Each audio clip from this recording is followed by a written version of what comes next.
Hello and welcome back to another Art Fabula video. Today's video is very important. It's so important that I think you will get a lot of value of this video. And I'm saying that this is important because I'm going to show you the system that I'm using right now to put a price on my toy. And I'm going to show you the system in detail. So please follow me now. So this is what I'm using right now to know exactly the cost of each piece of each of my toys. I'm also calculate how much it's going to cost per piece based on the number of toys I'm making. So I'm divided these in 4 different columns. The first one, this one, the gray one, has all the steps that I'm doing with my toy. I will come back to that. In the second one, this in the middle, this is the cost of each part of the production. From the prototype to the molding, to the design, etc. etc. I put them in yen, but the prices here that I will show you are all in dollars. Here are the number of pieces. This is a variable. I can choose how many pieces, how many toys I'm going to produce, and then based on the cost of the production and the number of pieces, it's going to give me the cost per piece, per toy. And this is a very important part of the production and on the planning and the cost of the toys. I will show you the normal steps. For example, here in the gray one, for a Sofubi toy. We have, for example, the design that I have put around $500 for the design, and I mean the 3D design. And this is a variable, it can change, it can cost a lot of more money or less money. And then I have the cost of the prototype, and then I mean the printing of the toy, but also the modification of the 3D model if it needs in the factory. One of the most costly parts are the wax model, the wax prototype of the toy, and then the mold. And the prices, well, it's difficult to say, but I have calculated around $2,500 for the wax of a big toy, and the molding around $1,000 for each piece of metal mold. So I have 2 for this big piece and then $2,000. Then each time you put out the piece from the molding, it costs an amount of money. In this example, it's around $15. Then the shipping from the factory around $700 if it's from Japan to Europe, and then a fee for each payment that I make to the factory.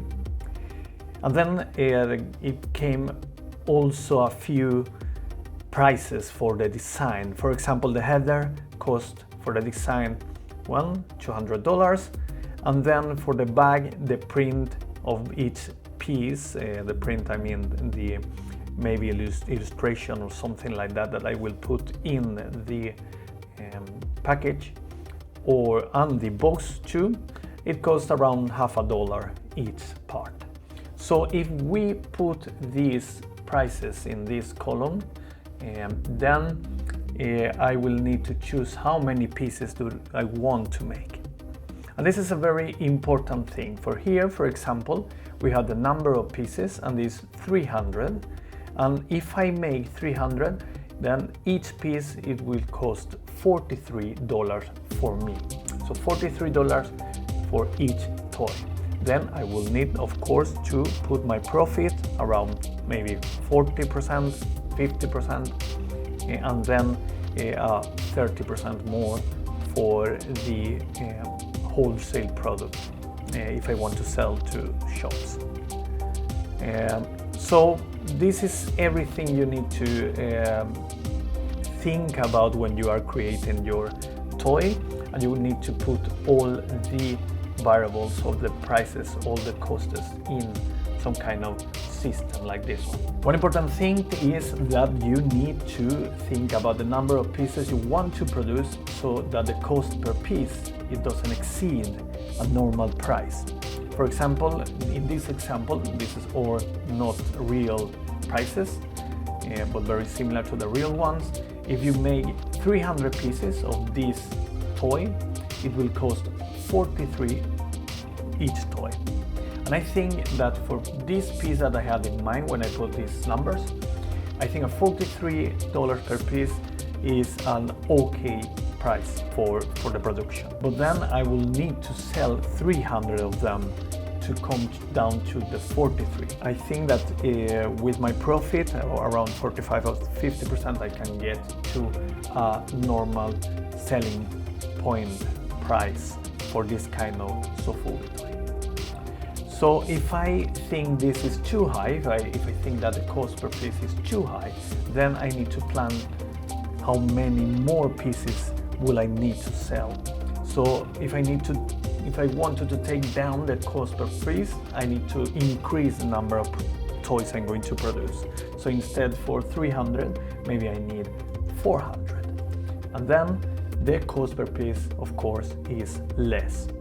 But increasing the number of pieces has a lot of problems. And the problem is that if it is very difficult to sell just 50, 30, 100 of each piece, now it's going to be more difficult to sell 400.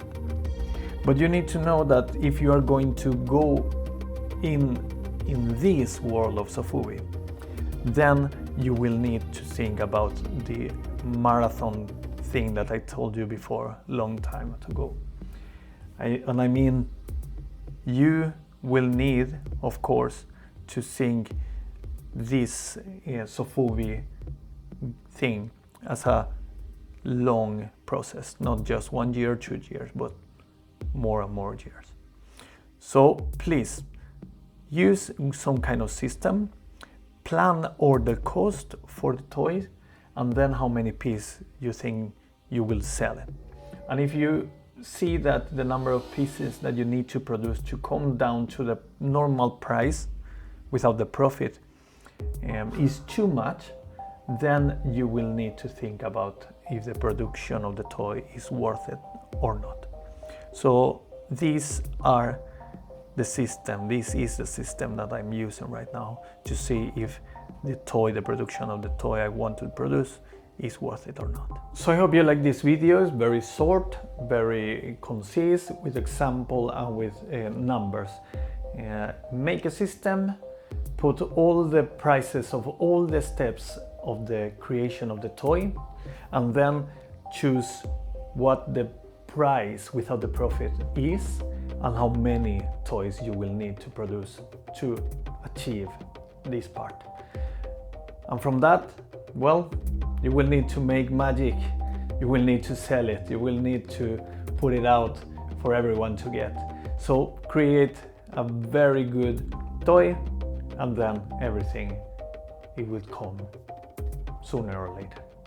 Thank you very much for this video. See you soon. Bye.